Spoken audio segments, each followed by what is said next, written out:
আমরা বিশ্ববিদ্যালয়ে বসে যখন ফার্স্ট ইয়ার সেকেন্ড ইয়ারে গল্প করতাম যে বিশ্ববিদ্যালয়ে পড়াশোনা শেষ করে কি করবা, আমাদের গল্পের মধ্যে উঠে আসতো বিসিএস ক্যাডার তো হওয়া সম্ভব নয়, কারণ আমাদেরকে একটা ভিন্ন দলের মানুষ হিসেবে তারা আইডেন্টিফাই করে। এই রাষ্ট্রে ব্যবসা করা সম্ভব নয়, এ রাষ্ট্রে শিল্পপতি হওয়া সম্ভব নয়, এ রাষ্ট্রে ভালো কিছু করা অনেক কঠিন, কারণ এখানে দুর্নীতির পরিমাণ এত বেশি, আমরা যা করব তার চেয়ে বেশি আমাদেরকে চাঁদা দিতে হয়।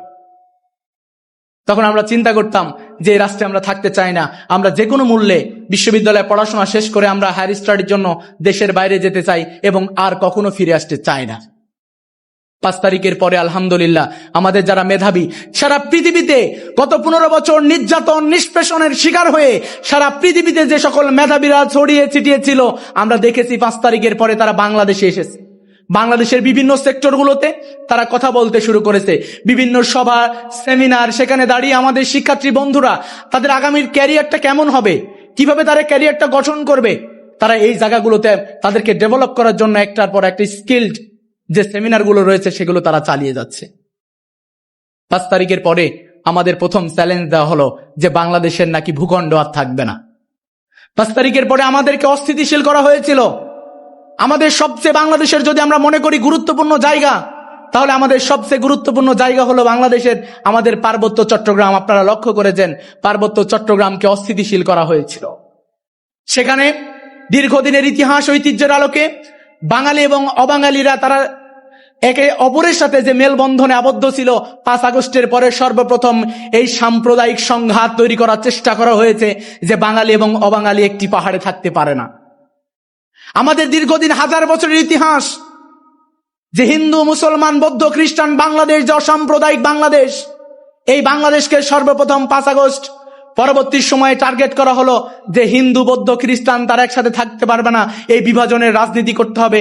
তখন দেখা গেল আমাদের মধ্যে সাম্প্রদায়িকতা উস্কে দেওয়া হলো, হত্যা করা হলো। আমাদের শহীদ জালিফ ভাই একজন অ্যাডভোকেট ছিলেন, তাকে হত্যা করা হয়েছিল।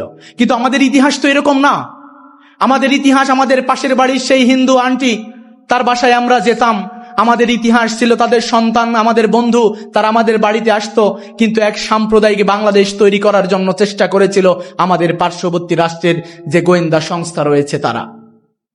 আমরা দেখলাম 5 আগস্ট পরবর্তী সময়ে আমাদের উপর সবচেয়ে বড় চ্যালেঞ্জ ছিল আমাদের এখনো বাংলাদেশের যে জনসমষ্টি, আমরা এই জনসমষ্টিকে আমরা জনসম্পদে পরিণত করতে পারিনি। যদি আমাদের এই জনসমষ্টিগুলো জনসম্পদে পরিণত হতো, তারা যদি কর্মক্ষেত্রে দক্ষ হয়ে উঠতো, তারা যদি স্কিলফুল হয়ে উঠতো, তারা যদি সফট স্কিল আমাদের পৃথিবীর অন্যান্য রাষ্ট্রের মানুষের মতো হতো, তাহলে আমার মনে হয় বাংলাদেশের মানুষকে ঘুরে তাকাতে হতো না। কারণ বাংলাদেশে এত বেশি পপুলেশন যা পৃথিবীর অন্তত 5টা-7টা রাষ্ট্রকে নেতৃত্ব দেওয়ার মতো কোয়ালিটি রাখে। কিন্তু আমরা লক্ষ্য করলাম আমাদের মাথার উপর চেপে আছে 12 লক্ষ রোহিঙ্গা। এই 12 লক্ষ রোহিঙ্গা, তাদের অন্ন বস্ত্র, তাদের বাসস্থানের ব্যবস্থা করা, তাদের নিরাপত্তার ব্যবস্থা করা, এই যে সব কিছু ব্যবস্থাপনার জন্য যে ধরনের একটা সুষম কাঠামো ছিল, সেটাকে ভেঙে ফেলে নতুন করে ষড়যন্ত্র করা হয়েছে কিভাবে বাংলাদেশে গঠিত নতুন সরকারকে আবারও বেকায়দায় ফেলা যায়। আমাদের সামনে অসংখ্য চ্যালেঞ্জ ছিল 5 আগস্ট পরবর্তী। এই কথাগুলো আমি কেন বলছি? এই কথাগুলো আমি বলছি এজন্য যে এই কথাগুলো আমাদেরকে জানতে হবে, আমাদেরকে বুঝতে হবে, কারণ আমরাই আগামীর বাংলাদেশ গঠনের জন্য সবচেয়ে বেশি ভূমিকা পালন করব।